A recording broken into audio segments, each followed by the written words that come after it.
अकोला जिल्ह्यातील वंचित बहुजन आघाडीच्या वतीनं विविध मागण्यांकरता जिल्हाधिकारी कार्यालयावर एल्गार मोर्चा काढण्यात आला।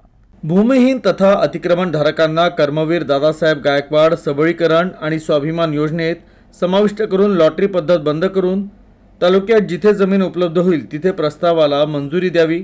तत्काळ शासनाने जमिनीचं वाटप करावं।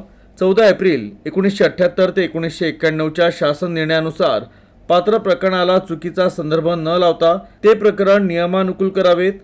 2001 पर्यंत ज्या शासकीय जमीन कसणाऱ्या शेतकऱ्यांकडे पुरावे आहेत अशा शेतकऱ्यांना नियमानुकूल करण्यासाठी धोरणात्मक निर्णय जाहीर करा। सौर ऊर्जा प्रकल्प आणि एम-सेंड हा प्रकल्प शासनाच्या वहिती आणि उभं पीक असलेल्या जमिनीवर न घेता इतर ठिकाणी घ्यावा आणि शहर तसंच ग्रामीण अतिक्रमित घरकुल त्वरित नियमानुकूल करून बांधकाम करून देण्यात यावं। शहरातील अतिक्रमित फेरीवाले आणि हातगाडी व्यावसायिकांना कायमस्वरूपी जागा द्यावी अशा विविध मागण्यांसाठी हा एल्गार मोर्चा काढण्यात आला होता। या मोर्चात जिल्ह्यातील शेकडो लाभार्थी सहभागी झाले होते। मोर्चानंतर जिल्हाधिकाऱ्यांमार्फत मुख्यमंत्र्यांना निवेदन सादर करण्यात आलं।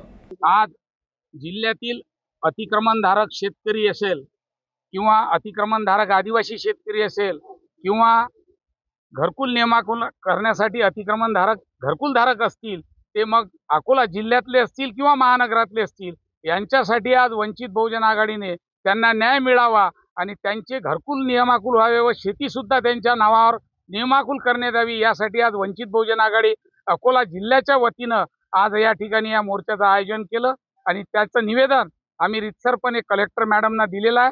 त्या आमच्या भावना संपूर्ण मंत्रालयापर्यंत पोहोचतील अशी त्यांनी ग्वाही दिलेली आहे।